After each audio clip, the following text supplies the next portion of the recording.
ಬೇಡಿದನ್ನು ನೀಡುವ, ಕೇಳಿದನ್ನು ಕೊಡುವ, ಭಕ್ತರ ಪಾಲಿಗೆ ಮಾತೃಸ್ವರೂಪಿಣಿಯಾಗಿ ಸಕಲ ಸನ್ಮಂಗಳ ಸೌಭಾಗ್ಯವನ್ನುಂಟು ಮಾಡುತ್ತ ಬಂದಿರುವ ಭಾರ್ಗವ ಕ್ಷೇತ್ರದ ಕರುಣಾಮೂರ್ತಿ ಶ್ರೀ ಮಂಗಳಾದೇವಿಯಮ್ಮನವರಿಗೆ ಇಂದು ವರ್ಷಾವಧಿ ಜಾತ್ರಾ ಮಹೋತ್ಸವದ ಶುಭಾವಸರದಲ್ಲಿ ಫಾಲ್ಗುಣ ಮಾಸ ಕೃಷ್ಣ ಚತುರ್ದಶಿಯ ದಿನವಾದ ಇಂದಿನ ಸೋಮವಾರದಂದು ಮಹಾದೇವಿಗೆ ದ್ವಿತೀಯ ದಿನದ ಉತ್ಸವದ ಸಂಭ್ರಮ. ಧನುರ್ಬಾಣಪಾಣಿಯಾಗಿ ಖಡ್ಗ ಪರಶುವನ್ನು ಧರಿಸಿ ರಾಜಗಾಂಭೀರ್ಯದಿಂದ ಸಿಂಹಾರೋಹಣಗೈದು ವಿರಾಜಮಾನಳಾಗಿ ಜಾತ್ರಾ ಪುಣ್ಯೋತ್ಸವದ ಮೇರು ವೈಭವದ ಅಲಂಕಾರದಲ್ಲಿ ವೈಭವಿತಳಾದ ಶ್ರೀ ಮಂಗಳಾದೇವಿಯಮ್ಮನವರು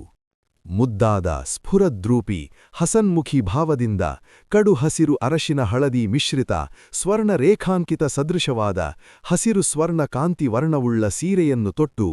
ಆಕಾಶನೀಲ ವರ್ಣನ ಶಲ್ಯ ವಸ್ತ್ರದಿಂದ ಸರ್ವಾಲಂಕೃತಳಾದ ಪರಮೇಶ್ವರಿಯು ಅಭಯವರದ ಹಸ್ತಳಾಗಿ ಖಡ್ಗ ಪರಶುವನ್ನು ಧಾರಣೆ ಮಾಡಿಕೊಂಡು ಅಭಯವರದ ಹಸ್ತಳಾಗಿ ಜಗನ್ಮಾತೆಯು ಸಿಂಹರಾಜನ ಮೇಲೆ ಆರೂಢಳಾಗಿ ಜಾತ್ರಾ ಕಾಲಾವಧಿ ಉತ್ಸವದ ಅಮೃತೋಪಮಯ ಕಲ್ಪದಲ್ಲಿ ವೈಭವಾಲಂಕೃತಳಾಗಿ ಸಂಭ್ರಮಿಸಲ್ಪಟ್ಟಿದ್ದಾಳೆ.